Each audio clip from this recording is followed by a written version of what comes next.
Hey, what's going on, YouTube? Momentous Prime, Momentum Productions, all that good stuff. How's everyone doing today? Hope everyone's Sunday. It's Sunday. Hope everyone's Sunday is going by pretty well.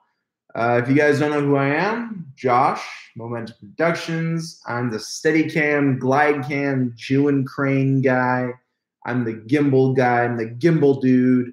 Um, I Happy Memorial Day. Happy Memorial Day, bro. Yeah, I think that's tomorrow though. That's on Monday. But yeah, guys, what's up? Doing another live stream today, answering your questions live about filmmaking. Any questions that you may have about filmmaking gear, business aspects. Mimo says, "Greetings from Mexico." What's up, Mexico? How you doing? Awesome. So yeah, guys, I try to do these. Actually, I'm going to be doing these every week on Sunday at 7 p.m. Pacific Standard Time. So yeah. Joswin, what's up, dude? Bro, I need your number so I can send you the videos from Huntington Beach. All right, cool. What's your Instagram?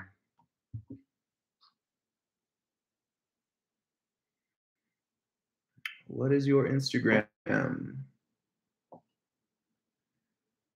At Jocelyn. Awesome, bro. I'm gonna do that. I'm gonna do that in like an hour. Yeah. So if you forget, for those of you who don't know, Jocelyn is a cinematographer. We actually did a whole big meetup with Jason Vong, Mondo Bites, myself, and a few others.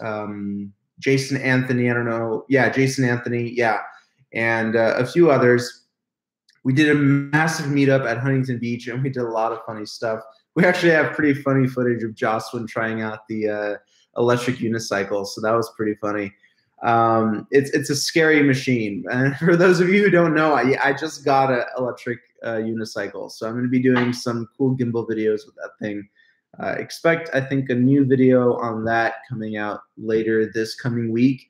I'm going to be incorporating a gimbal and an electric unicycle. I'm going to call it the electric dolly because that's what it's going to be used for. I'm going to be using it as a high-speed dolly.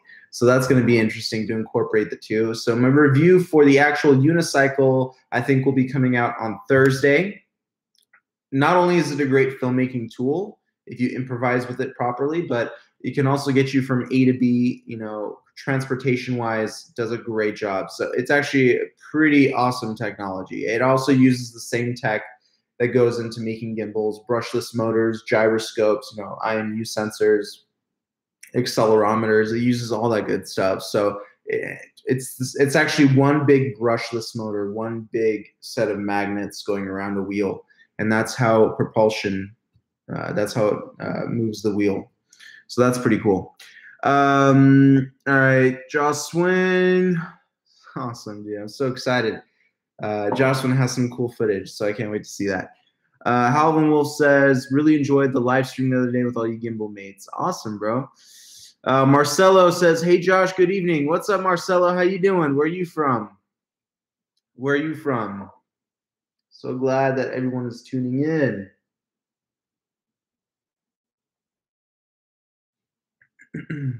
Yeah, guys, so let's use this time Q&A, back and forth. I don't have any set topic for today's discussion. I just want to answer your questions. Yeah, every Sunday I want to do these. Some Sundays I'll have a specific topic. Some Sundays I'll have it just open to you guys. So yeah. Marcelo says, doing great. Thanks. Following you from Brazil. Awesome. I have plans to go to Brazil soon. Yes, I have plans to go everywhere soon. That's my goal. Yeah, awesome, man. I'm so happy about that. I love your tutorials. Thank you, bro. Thank you so much. Tomorrow I'm releasing, so this is what I studied about the analytics of my channel. My review videos don't do too well. So what I'm going to be doing from now on is I'm going to be combining reviews and tutorials together. So all the products that I review, I'm also going to be making a tutorial out of it in the same video. So for example, tomorrow I'm releasing a review on a new action camera, And out of that camera, I'm going to create a tutorial how to balance an action camera on your crane gimbal. So that's going to be released tomorrow. I have just one more thing to shoot with it later tonight, the talking head portion, and then everything else, all the B-roll has already been shot. And then I'll be up till probably 3 or 4 in the morning editing it, and then ready for its release at 6 a.m. Pacific Standard Time. So stay tuned for that, because I think this little action camera is a killer. For what it does, for like 120, 130 bucks, it's literally the GoPro killer. The specs are better. Man, it's insane. So it'll be exciting for you guys to see that. And I hope you guys will be honest with your feedback on that video. Comment below. Let me know what you think about the review and the tutorial mesh, and see if you guys like that that combo. Thanks for showing me the GM. Oh yeah, the G Master can work with the crane too. I'm loving the setup, even though it's a bit heavy. Yeah. So I did release a video recently about balancing a 70 to 200 G Master on the Crane 2 gimbal. That's probably the most ridiculous setup you can ever have. I balanced it with my Sony A9. Such a ridiculous setup. It's possible, but ridiculous. I don't think anyone is ever going to be using that, but it's possible. Like, if for extreme circumstances, if you need a zoom telephoto lens, I mean, yeah, you can get away with it. Because sometimes I do shoot with an 85 mil on a gimbal, just for that shallow 1.8 aperture depth of field stuff. So yeah, that's 85 on the gimbal looks beautiful. You get that subtle movement in the background. You can see like little shapes of bokeh moving in the background while you're doing tracking shots with the gimbal. So I think that's pretty sick.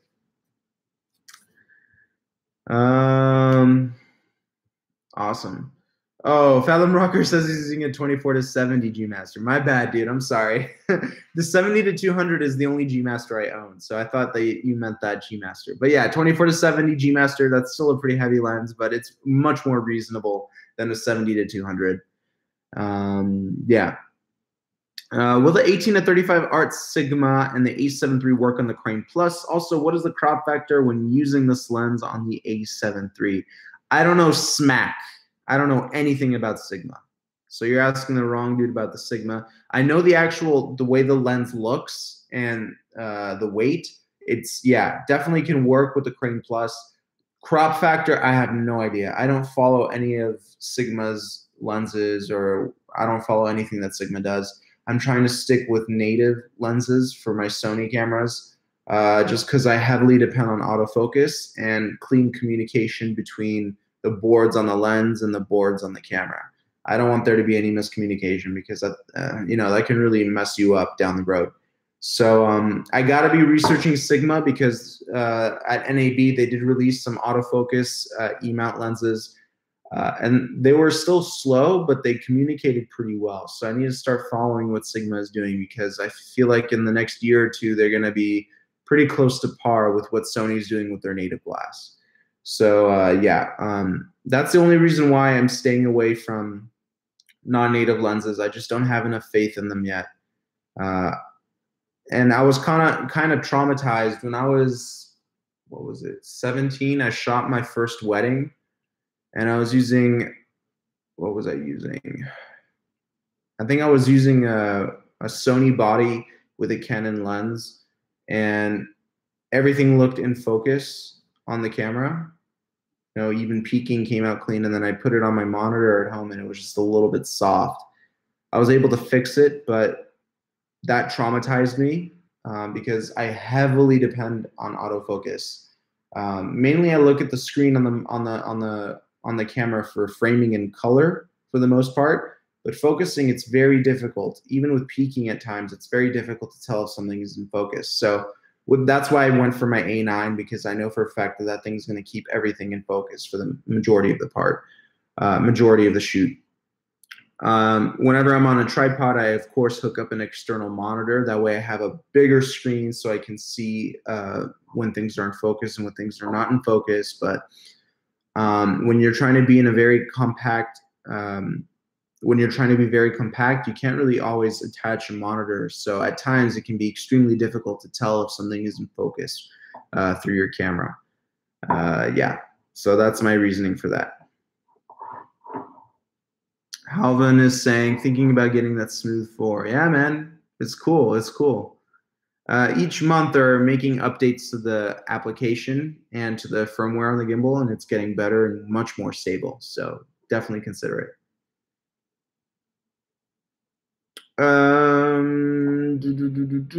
Hey, how are you, buddy? How you doing? Definitely, you have idea about the ND fillets. I think you mean filters. Gimbal lens for the A7 III recommendation. Gimbal or lens, or gimbal and a lens? Let me know. What primer zoom would work for shooting in an industrial plant? I'm using an SLR Magic 35mm, which requires additional weight to counterbalance anyway. I don't get it all in. What primer zoom would work? Are you looking for wide view or narrow view or mid-range? Let me know what you think about that. Yeah, just let me know what kind of range lens what kind of focal length you're looking at. So I want to know, I have two lenses, 18 to 135 and a 50mm. For which lens is important to use ND filter? I can't answer that question. It all depends on the lighting conditions. If it's bright outside, all lenses need ND filters. Lens for the gimbal. I was looking at the 28mm f2. You know, 28mm is good. I like 24 more. I think 24 is the sweet spot for getting that mix of mid-range to wide. You get wide enough that you see movement, but not too wide that you see a lot of distortion. So 24mm is great. 28 is a little bit too zoomed in for me. I had a 28mm Canon. I didn't like the look of it on a gimbal. It was just, I didn't like the, you know, the capture area. I didn't like how narrow it was. Believe it or not, 4mm is quite a bit of a difference. So 28 and 24, yeah. So I'd go for a 24mm.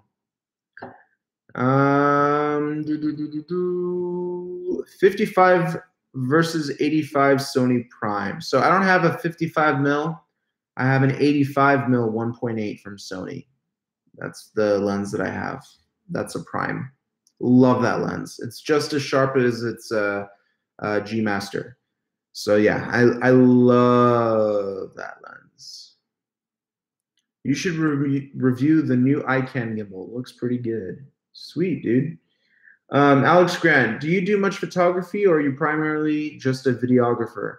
I don't do too much photography. I'm not that good at it. I'm not going to lie. It's just something about still photos. I just, not that passionate about it. I want to get into it. That's actually partially the reason why I bought the 70 to 200 and the 85.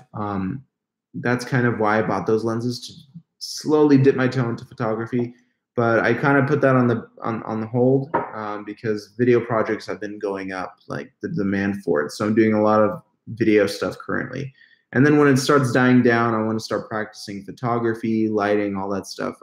You know, I want to start getting some flashes as well. So we'll see how that goes. Love your channel. Would you ever put together a filmmaker workshop with your crew of YouTubers? Wow, that is a good idea. Yes. Are you in Los Angeles? Let me know.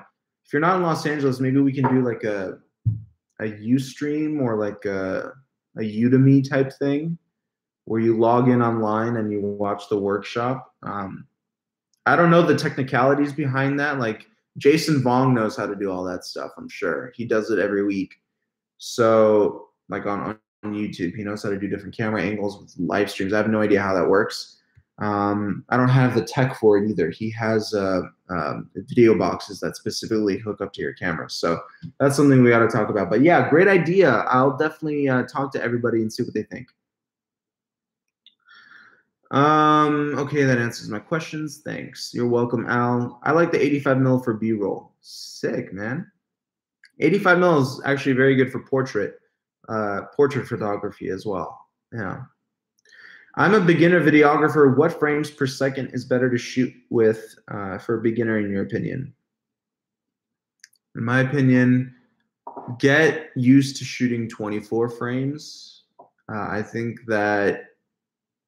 it's important to start off with 24 frames and then move up to 30 frames and then compare the motion blur and the overall look between the two frame rates. There's a reason why 24 frames is being used, because that motion blur is very important. When things are shot at high frame rates at like 30 or 60 or 120 even, you lose a lot of that motion blur and things become not that realistic. It's a little bit too surreal. You want things to have a little bit of motion blur. But yeah, 24 frames per second is a good place to start. Throughout my fitness filming career, that's my primary source of income is fitness videos. I shoot 60 frames per second, but for a good reason, because a lot of the times I slow down my footage and it allows me to play around with the effects using 60 frames per second. But in the beginning, it's always important to understand why 24 frames per second is being used and getting used to the look. That way, when you go see a movie, you can be like, oh, that was shot in 24 frames because you can notice the motion blur. That's literally the key element in 24 frames per second compared to all the other frame rates is the motion blur. Things are a lot blurrier at 24 than you're gonna be at 60. Yeah. So I hope that answered your question. Shooting with the Zhiyun Crane 2, what problems you face while shooting? So there is one issue I have with the Crane 2,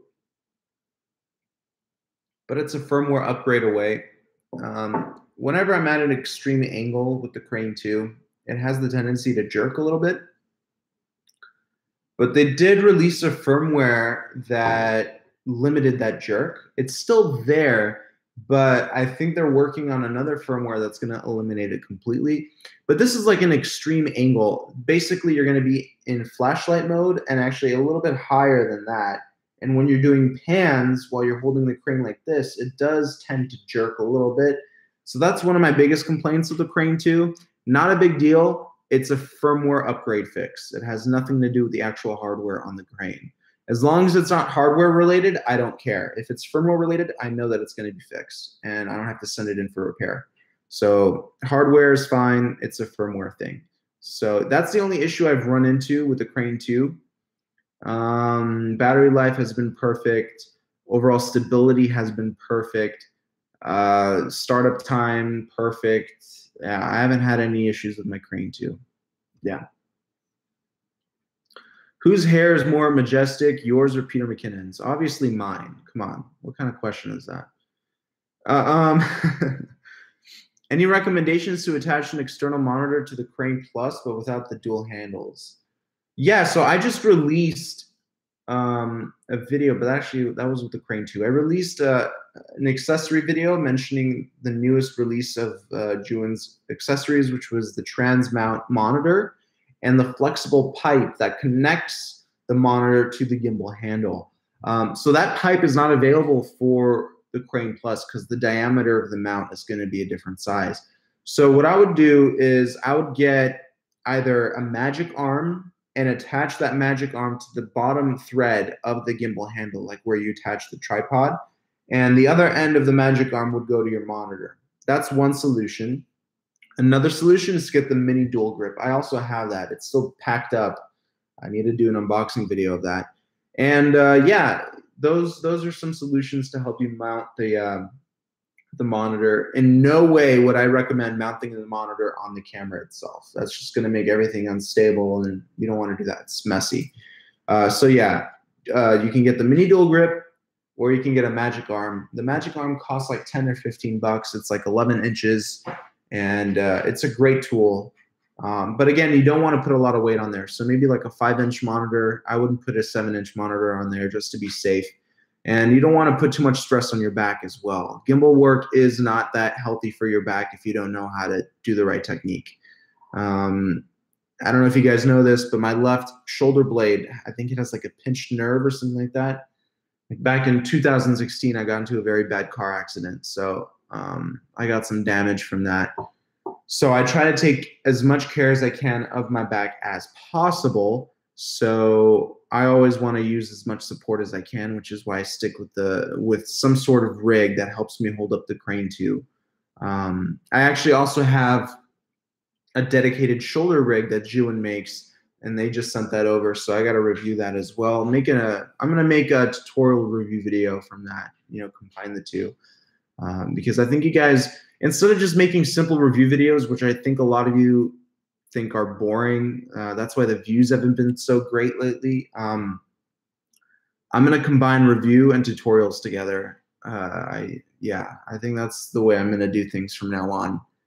It's going to be a little bit trickier, but I think it's going to be much more enjoyable, and it's going to be a better learning experience for you guys. Review videos on their own, at least for my channel, just don't do too well. So I'm gonna start doing that.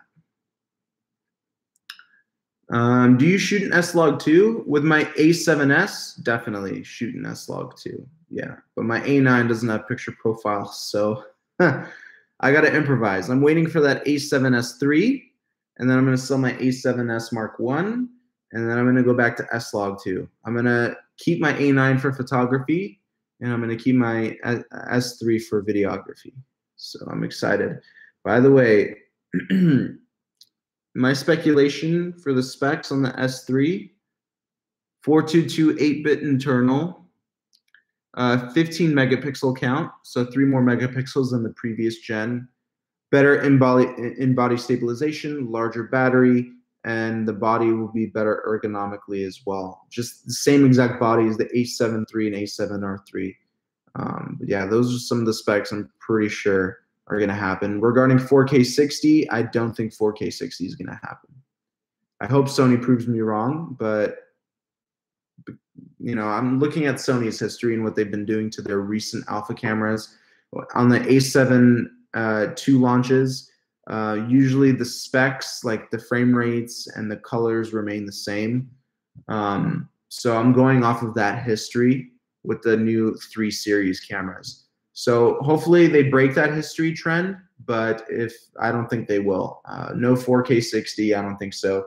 I can practically bet my life on this. New color science coming from the FS5 Mark II is going to be incorporated on the A7S Mark III. That's going to be exciting. 100 megabit data speed, bit rate. I'm sorry. That's what I'm expecting from the A7S III as well. So it's a big jump. 24 frames per second, 100 megabits. Yeah, and hopefully it doesn't do the same thing as the A9 where it crops in when you shoot at 30 frames per second at 4K. It's probably going to be like, I don't think it's going to be a 6K sensor either. I don't think that's going to happen. So yeah, that's where I'm at with my speculations.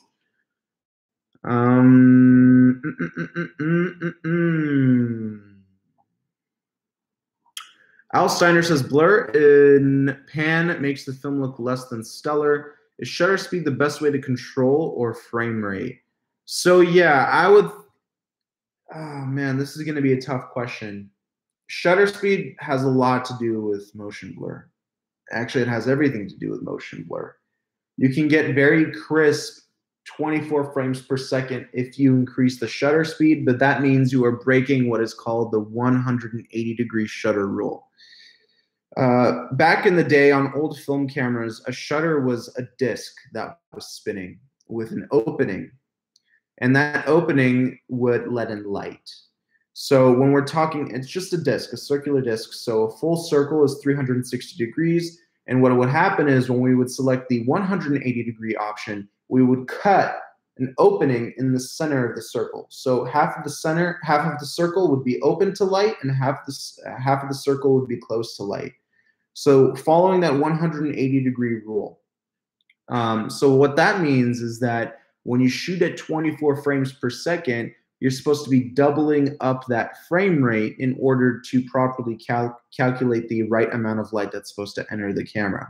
So if you're shooting at 24 frames per second, you should be shooting at 1/148 second shutter speed. So yeah, right now our newer cameras don't have a mechanical shutter disc. We don't have that disc anymore. It's all done through an algorithm. But yeah, back in the day, it used to be a spinning disc with an opening in it that would let in light. But somehow they managed to get rid of that and use an algorithm. I have no idea the science behind that. It's probably insane. But yeah, shutter speed is done all electronically now, which is mind-boggling to me. But yeah, back to my original point. If you want cleaner 24 frames per second with a lot less motion blur, you're going to have to break the 180-degree rule, which means that you are going to not be doing math anymore, and you're just going to be increasing.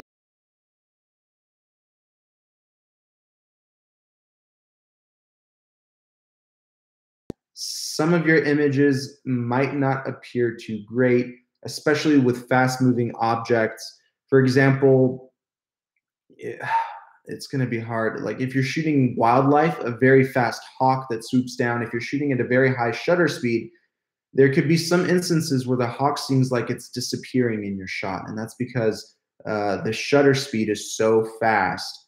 You're actually letting a lot less light into the camera. And when you're doing that, a lot less enters the camera, a lot less images enters the camera, and then you're gonna be in trouble. So it's better to follow the 180-degree rule, just so you're getting the appropriate amount of light entering the camera, so you won't have any bad issues in post-production. You won't have random objects that are moving disappear in your shot. So there are instances when you can break the 180-degree rule. Like if you're not shooting any fast-moving objects, then that's fine. You're going to be losing that motion blur, though. You're going to be losing a lot of that cinematic quality that a lot of us are used to. But yeah, I wouldn't. I used to do it a lot. I'm not going to lie. I was too lazy to put on ND filters, and all I would do is just increase the shutter speed. But after a lot of videos that came out really weird from that look, I stopped doing that. But yeah, now I use ND filters. Yeah. Okay, how long are you going to be streaming for? So I'm going to be streaming for an hour, so until 8 p.m., another 33 minutes. How much heavier is the DJI Ronin S compared to the Crane 2? So when I held it at NAB and at CES, I did notice a massive weight change. I would say it's probably at least half a pound. I mean, this is just my speculation. This is a guess. I would say it's about half a pound heavier, which is a lot. I think the batteries are going to be weighing a lot more than what's in the Crane 2. And as far as I know, we don't have any detachable batteries in the Crane in the Ronin S. It's all built into the handle. The handle, however, is detachable. So I don't know how that's going to work. But yeah.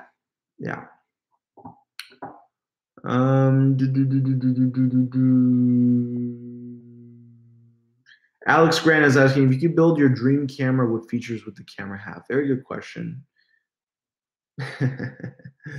4K 120, obviously. 4K 60, we're already used to that because of the GH5. So I'm going to push it a little bit higher. I'm going to, same form factor as the Sony A7 series, the A7 III series, same form factor. I love it. Great, the same image stabilization. I want that 4K 60, 4K 120, you know, if we're just talking about dreams here. 4K 120, 422 10-bit internal. Higher bit rate, man. I don't want 100 megabits. I want 200 and plus. I want more than 200 megabits per second for that bit rate. I want that. I want the GH5 specs, except keep that same 35 mil sensor size. I want the GH5 specs in my Sony cameras. Just keep that 35 mil sensor because I like that full frame sensor. Yeah, that's basically it for that little segment. I would love to have an FS5 or Red, but I don't have space and I don't have the patience to put them together, especially for run and gun shoots. I need something that's ready to go, and the Sony cameras provide that to me. Yeah. Best camera less than $500. You might be able to get a used GH4 for around 500. I would go for that. A used GH4. Yeah. How to convince a client to invest in us if we are doing debut? I need more information, buddy. I need more information. I need more details about your business. Yeah, there's a lot that goes into that. Hi from Germany. What's up, dude? I like drones, but I wish I have money. Yeah, that's a problem all of us have, man. Trust me. Hey, Momentous Prime, tuning in from Okinawa. What up, dude? Okinawa in the house. Any plans for India? You know what? I say this to every country, but yes, I do plan to visit India. I'm actually going with the family in December to New Zealand. So if any, oh, I almost dropped a cup. My bad. Yeah. So at the end of this year, that woke me up. So at the end of this year, I will be going to New Zealand with the family. So if you're in New Zealand, yeah, maybe we can do a meetup. That was weird. Okay. What changes upgrades would you like to see from Jew and Crane 3 whenever that comes around? Ooh. Okay. All right. So higher payload for sure. FS7 payload. FS7 payload. I would like to see a little bit of a different design, maybe trying that 45-degree angle tilt on that motor, just to see how that would be. I used to have a gimbal that did have that, but I didn't like the gimbal. It was just not the best gimbal. But it had nothing to do with the actual motor that was tilted. It was the actual build quality and the overall stability of the gimbal. It just wasn't that good. So, but yeah, I would like to see a change in that.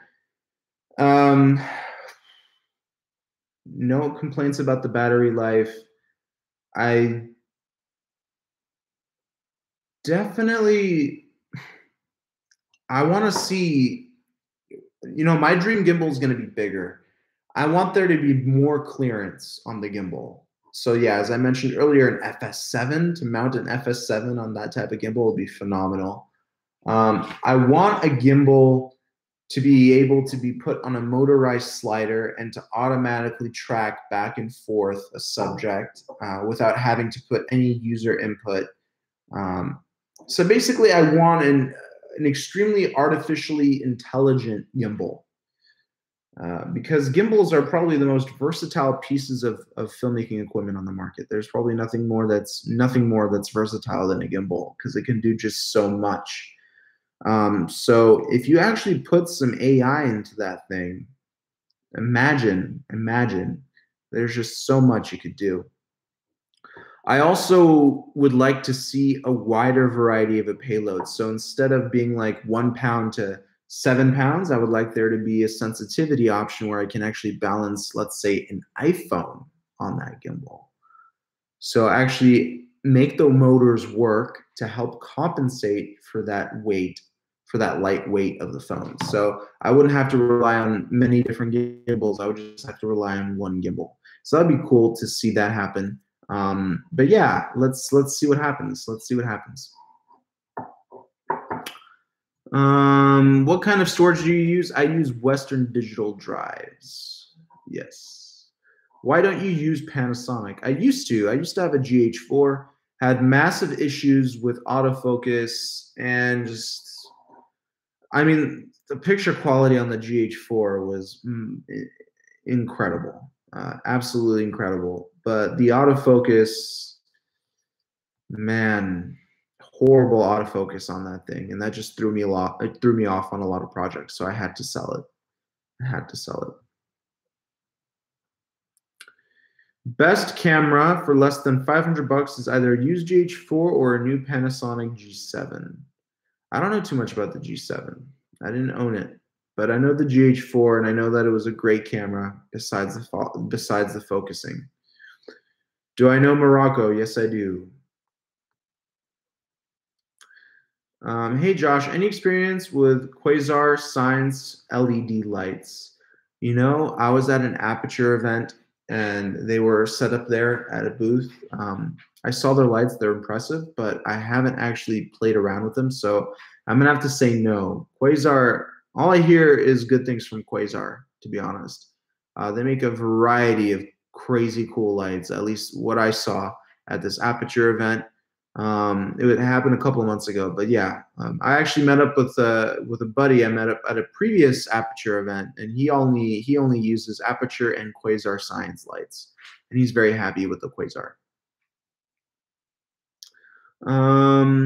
Arthur says your live streams are really good. Thank you, bro. I appreciate it. I hate Mavic Air. I like Mavic Pro, but I like some modes on the Mavic Air. Yeah, I didn't go for the Mavic Air either. I'm waiting for the Mavic 2, and I'm waiting for the Phantom 5. That's going to be coming out soon. I thought it was going to be released in March, but no, I think they had some production issues. Because usually DJI goes with a very clear schedule, similar to what Apple was doing. But yeah, I thought they were gonna release something in March, but apparently not. Hello from Vietnam. What's up, Vietnam? Where are you from? I am from Los Angeles, California, United States. What advice can you provide to help a beginner videographer build up confidence and get better in this field? It's a vague question, but I think I can answer it. What advice can you provide a beginner? Do free work. Go out, ask friends or family if they have any upcoming birthdays, weddings, events.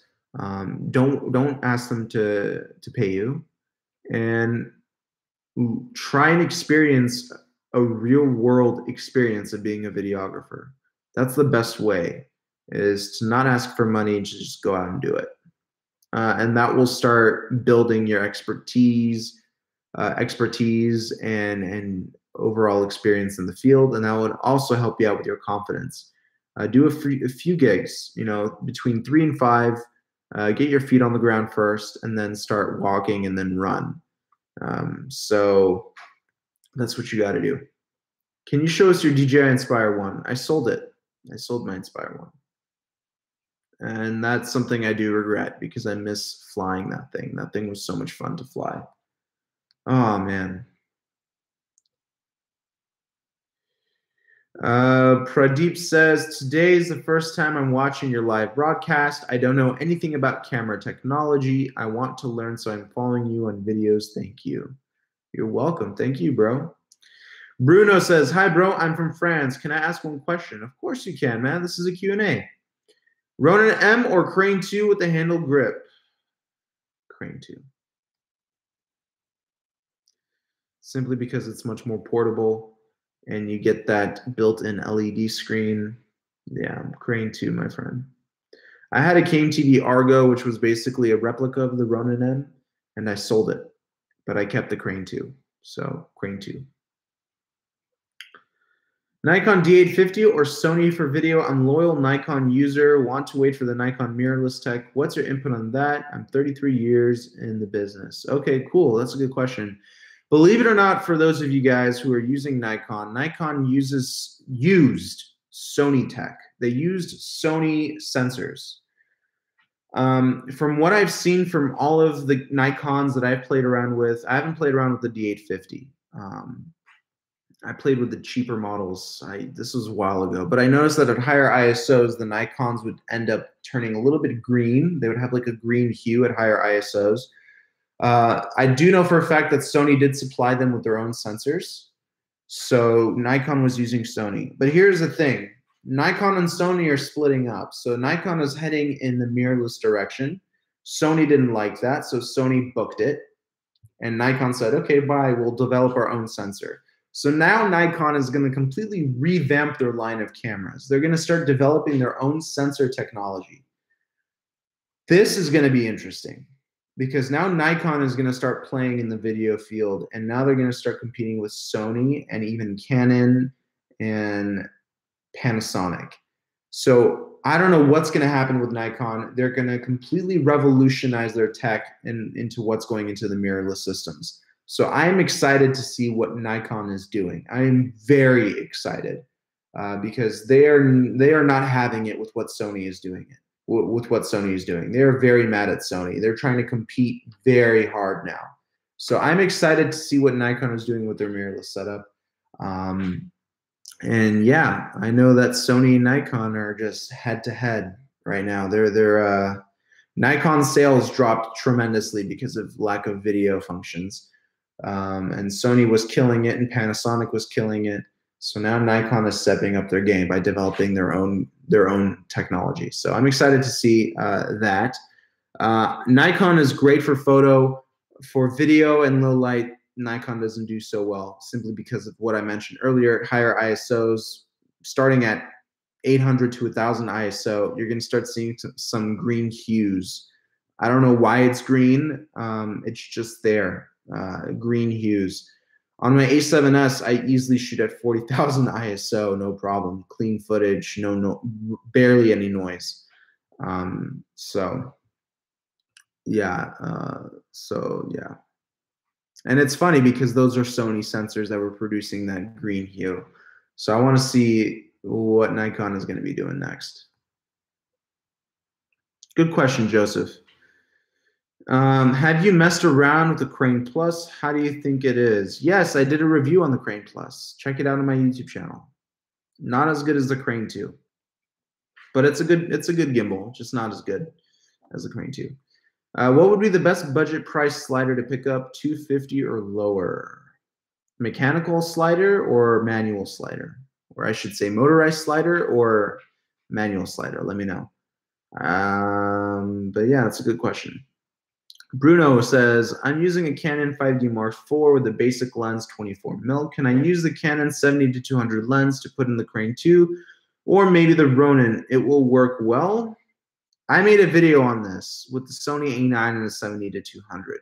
However, a 5D Mark IV is a lot heavier of a camera, so I'm not sure that a 70-200 will work payload-wise on the Crane 2 with the 5D Mark IV. That might be too much weight. The only thing you can do is try. But watch my video. I show you how to balance, or at least get close to balancing a 70-200 on a camera. So let's see what's going to happen with your setup. Let me know. Joseph is saying, you're awesome, bro. Thanks for the input. I agree. Thank you, Joseph. You're awesome. Alex is saying, quick thoughts on the A7 III for both stills and video. So I actually had the chance to play around with Jason Vong's A7 III this week. I freaking love that camera. I love that camera. Now, I asked Jason himself. He was comparing the A7R3 and the A7 III, and he says he still likes the A7R3 a lot more because of the photo capabilities. But this is what we're going to be doing. I'm going to be swapping equipment with Jason Vong.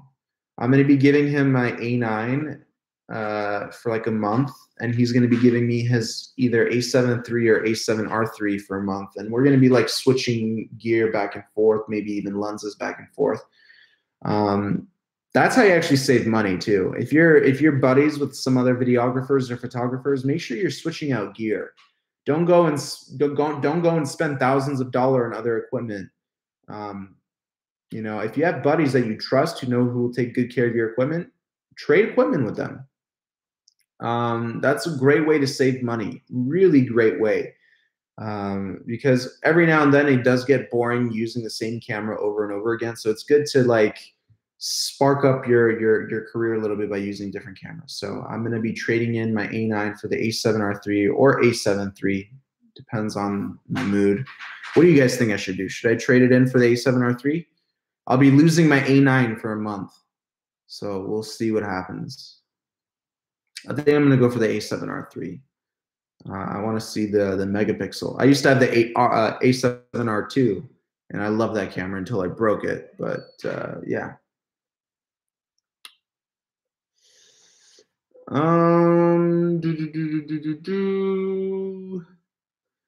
Dan is asking, hey, if I buy the Inspire or Phantom to sell to make the drones, do you think it's okay? Which one are you selling? I didn't understand your question. Sorry about that. What are your thoughts on the Canon T7i as a beginner camera? Fantastic camera. Fantastic. I don't know the specs on it. I stopped following Canon after the T3i because I switched over to Sony. But a lot of YouTubers use the T series cameras. A lot of YouTubers use it. So I would say yes, go for the T7i. I can't believe they're already on the T7. That's like, wow. I stopped at the T3. That's where I stopped following Canon. So that's 4 years ago. Wow. It's 9:42 in a.m. in Vietnam. And what time is it in your country now? It is 7:45 p.m. What do you think about Nikon D7 500 and the Sony A7 III? I don't know the D7500, my friend. I don't follow Nikon. I don't. I'm sorry. I just know their relationship between Sony and themselves. When I took photography classes in high school, it was only Nikon. I don't remember the models. When I was at CES, I did play around with some Nikon cameras. I don't remember the models. I'm sorry. I'm just being honest with you guys. But I do remember higher ISOs. That's one thing that really stuck with me is that the higher ISOs were green and in color. So that's about it. Big hello from Nepal. Greetings. What's up, man? Hello, Nepal. Beautiful kitchen, huh? Thanks, man. Arthur, A7 R3. Yeah, definitely. I'm going to go for the A7 R3. I'm using the hoverboard and ZC2 and Canon Mark IV to get some smooth shots. Awesome, man. I have a solo wheel unicycle, an electric unicycle. So we'll see if that will help me out with my staple shots. Osmo Mobile 2 is so cheap. I used to have the original Osmo. It was so bad. I used it maybe 5 times and then I returned it.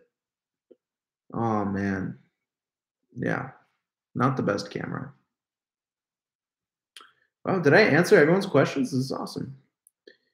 Alstair says, I got a Panasonic G7. Can't seem to get that cinematic look in post. Any suggestions? Okay, so first off, are your in-camera settings right? Like 24 frames per second, 148 shutter speed. Once you have that, try to get as a flat color as possible. At least this is my take on it. I try to get my footage as flat as possible inside the camera. Not black and white, just flat, desaturated colors. That way in post-production, what I like to do, I like to resaturate, not all the way, but resaturate a little bit, add a little bit of film grain or film noise. I also like to add a lot of actually contrast between shadows and highlights. Depending on the scene, maybe a little bit of vignetting. Also, letterboxing does a lot, believe it or not. Letterboxing, making your things look widescreen cinema style. And overall color, the hue of the video, the tint of the video, the white balance of the video. I mean, there's so much you can do to make your things look cinematic. It's just like, wow. Maybe in the future, I'll do a color correction tutorial and we can cover that in that video. Yeah.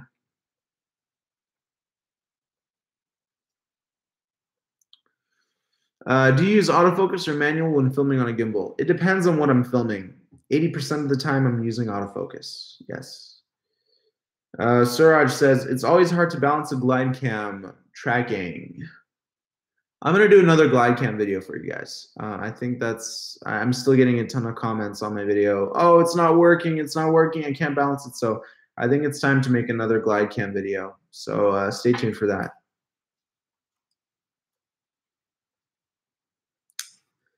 What video editing software do you normally use and what do you recommend? The Vegas Movie Studio Suite. So I started off, one of my first professional programs was Sony Vegas Pro. That was what I started, and I loved it. And then I made the switch to Mac because I couldn't deal with PCs anymore. They were being very unstable and the battery life was awful and just they didn't look good aesthetically. So I made the switch to Mac and I had to drop Sony Vegas and I went to Final Cut Pro 10, which is what I'm currently using now. Bruno is asking, do you have the DJI Inspire 2 with the Zenmuse X7? I don't.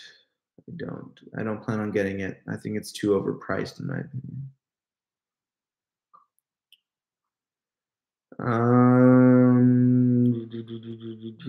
Bruno says, I learned how to take off and hand catch my Mavic by you. Thank you, sir. You're welcome. Hopefully that technique works. Virgil Hart says, I believe DSLR Video Shooter sells a video guide on how to best use the G7 as a video camera. I bought his guide for the G85, and it was a huge help in setting up the G85 for filmmaking.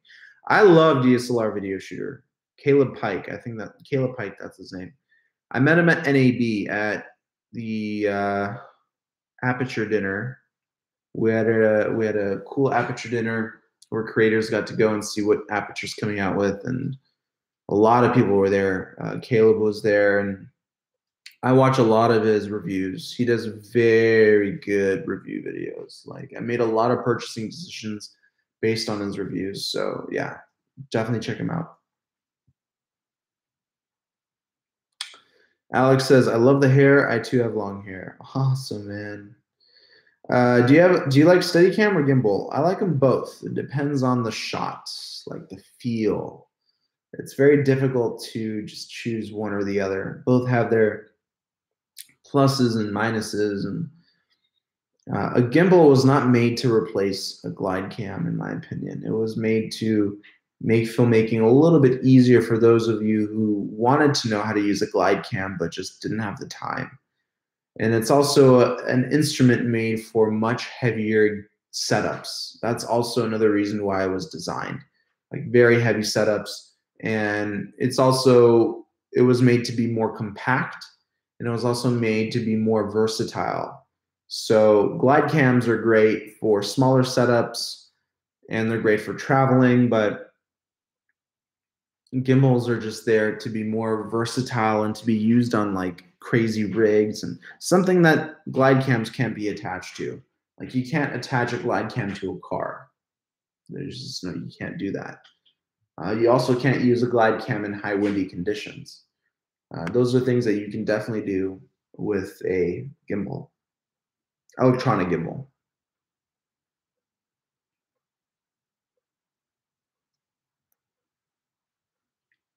Have you ever tried point of interest mode in the Mavic? Yes, I have.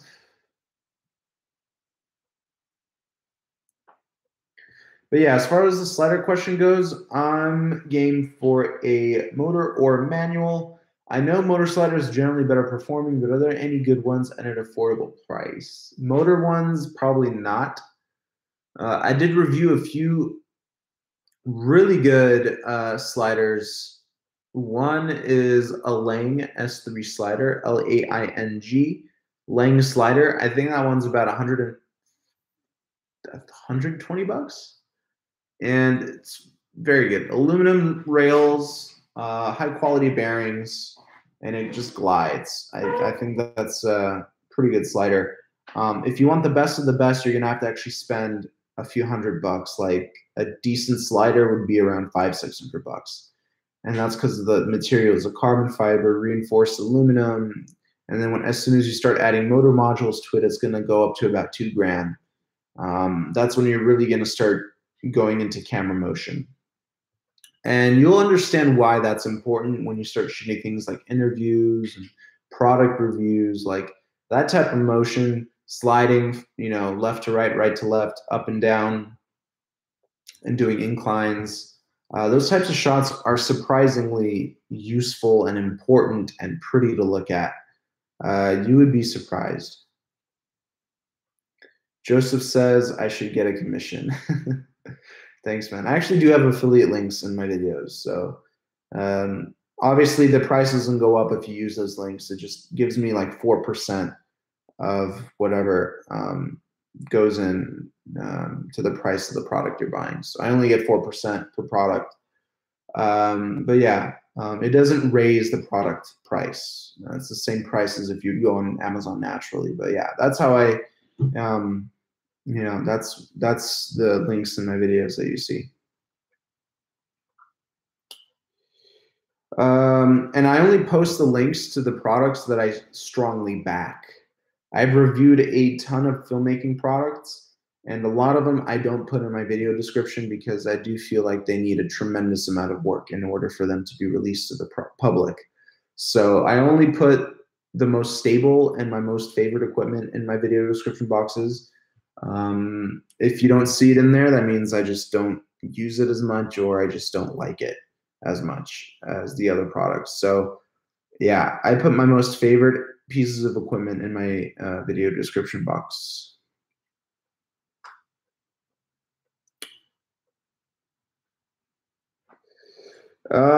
Is it possible to mount my Sony a7R III with a 24-70 f2.8 G master and the G1 Crane 2? Yes, because I mounted my A9 with the 70-200 G master on the Crane 2. So if I could do that, you could definitely do the 24-70. And Jason Bong did it as well. He has that lens. Bruno, can I change my Canon 5D Mark IV to 1DX Mark II? Yes. A lot of people are selling their 5Ds, I've noticed.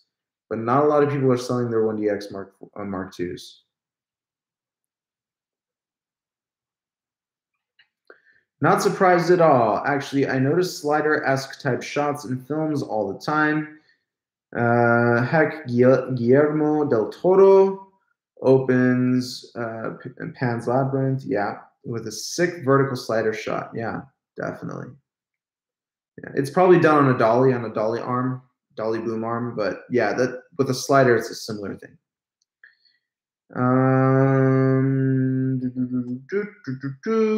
Hey, if I can active track to the drone when it's flipped 360, so what happened? I don't know what you're trying to ask there. Sorry. Can you rephrase that question? How long did it take for you to learn video editing? It seems rather difficult in the beginning. It's honestly, I look at it like a video game. So I know a few of my friends are video game people.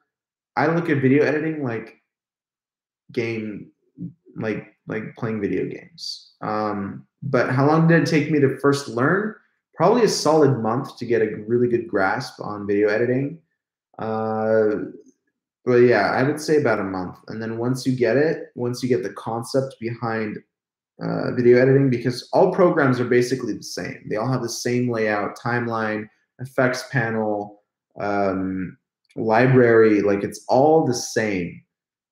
It's just colored differently. The boxes may look a little differently, it might be called something different, but all video editors are ideally the same thing. So if you're good in one video editing software, you're going to be good in all of them. It's just different keys, maybe different layouts, but they're all basically about the same, I would say. I tried Sony Vegas, Corel Video Studio, Final Cut Pro, Adobe Premiere, Avid Media Composer. What else have I tried? Yeah, I mean, I tried at least 5 different video editing softwares, and they were all basically the same. I would say the most complicated one I've ever used was Avid Media Composer, and that apparently is the top of the top, the creme de la creme of video editing is Avid Media Composer, but no run and gun filmmaker uses it because it's a pain. It's a real big pain to learn that software. But yeah.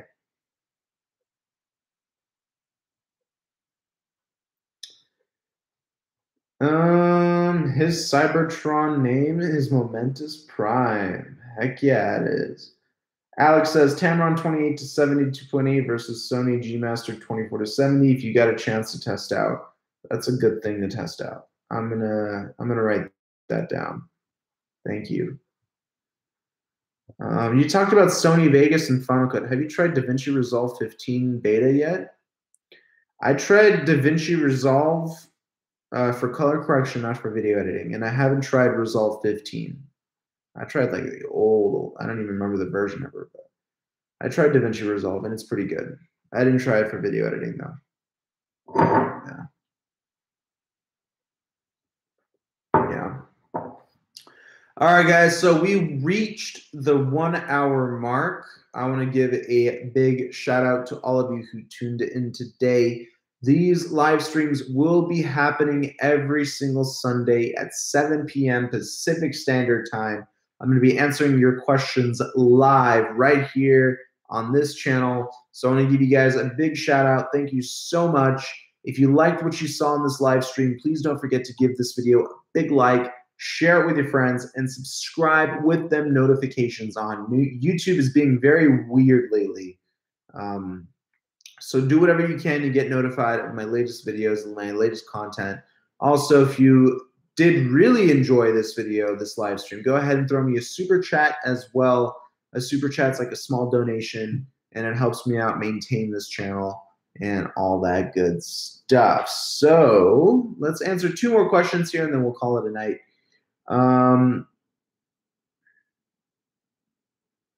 Two more questions, guys, and then we'll call it a night. But I just had to plug that info there for you guys to know. But yeah.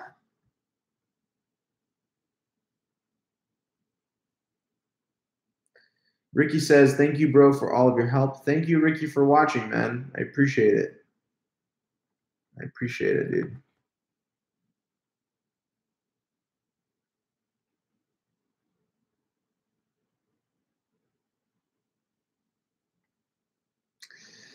All right, guys. Well, no new questions. I'm going to go ahead and call it here. Thank you guys so much for watching again.